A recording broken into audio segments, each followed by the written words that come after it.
मैं कहना चाहता हूं, जिन भारत विरोधी और आतंकी संगठनों ने भारत माता के मस्तक पर हमला करके कई परिवारों के सिंदूर मिटाए थे, उन्हें भारतीय सेना ने ऑपरेशन सिंदूर के माध्यम से इंसाफ दिलाने का काम किया है।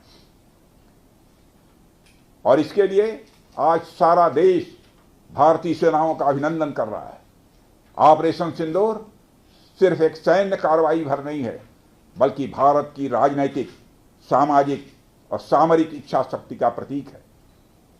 यह ऑपरेशन आतंकवाद के खिलाफ भारत की दृढ़ इच्छा शक्ति का और सैन्य शक्ति की क्षमता और संकल्प शक्ति का भी प्रदर्शन है।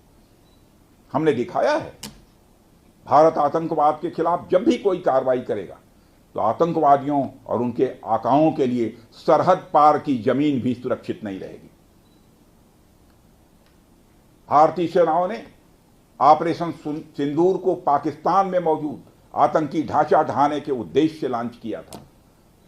हमने उनके आम नागरिकों को कभी निशाना नहीं बनाया था, मगर पाकिस्तान ने न केवल भारत के नागरिक इलाकों को निशाना बनाया, बल्कि मंदिर, गुरुद्वारा, गिरजाघर पर भी हमले करने का प्रयास किया।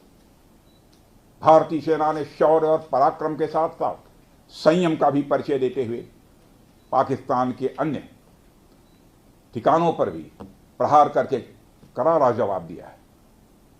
हमने केवल सीमा से सटे सैन्य ठिकानों पर ही नहीं कार्रवाई की, बल्कि भारत की सेनाओं की धमक उस रावलपिंडी तक सुनी गई जहां पाकिस्तानी फौज का हेडक्वार्टर मौजूद है।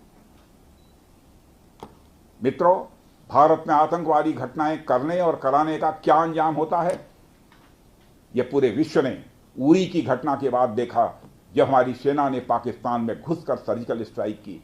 पुलवामा के बाद देखा, जब बालाकोट पर एयर स्ट्राइक की गई। और अब पहलगाम की घटना के बाद दुनिया देख रही है कि जब भारत ने पाकिस्तान के भीतर घुसकर मल्टीपल स्ट्राइक्स की हैं।